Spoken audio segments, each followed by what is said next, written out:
好，咁我哋咧會試做咧13.1呢條嘅例題啦。咁呢度咧就係一個等差數列嘅總和一個計算嘅。咁我哋重溫翻咧嗰個等差數列嗰條式咧就係 S_n 等於 n 除2頭加尾項嘅總和呢個係其中一條式啦。咁另外一條式咧就係 S_n 一樣都係 n 除2嘅。不過咧我哋將個尾項咧就變成 a 加 n 減1乘 d。咁即係你總括嚟講條式咧就係 n 除2乘以括號 2a 加 n 減1乘以 d 呢個嘅公式咁呢兩條公式咧鼓勵同學咧就背呢條啦呢條會常用少少嘅。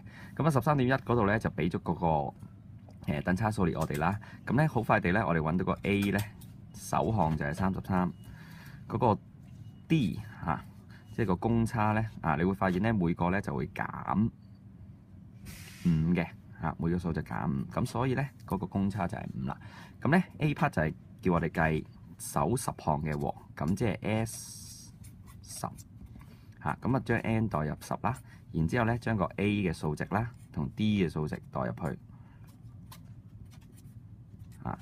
只不過做一個代數嘅行動嘅啫。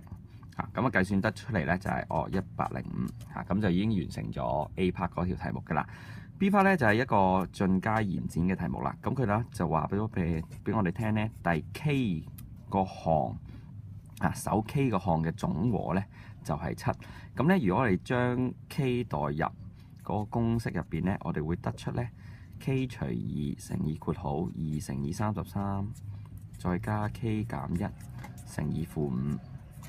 呢條首 K 項嘅和嘅，咁題目講咗咧，呢個 K 項嘅總和咧就係7。咁我哋咧就會得出咗咧有一條嘅方程出嚟啦。咁呢條方程咧就可以幫助我哋咧去揾嗰個 K 嘅數值出嚟㗎啦。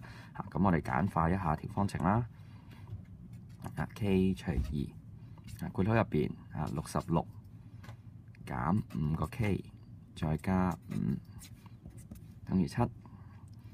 然之後咧就二項啦，14 K 乘以71減5個 K 等於14。咁展開嗰個項啦，5K 二次負5K 二次加71個 K 再減14等於0。咁去到呢部分咧，你可以嘗試咧用下計數機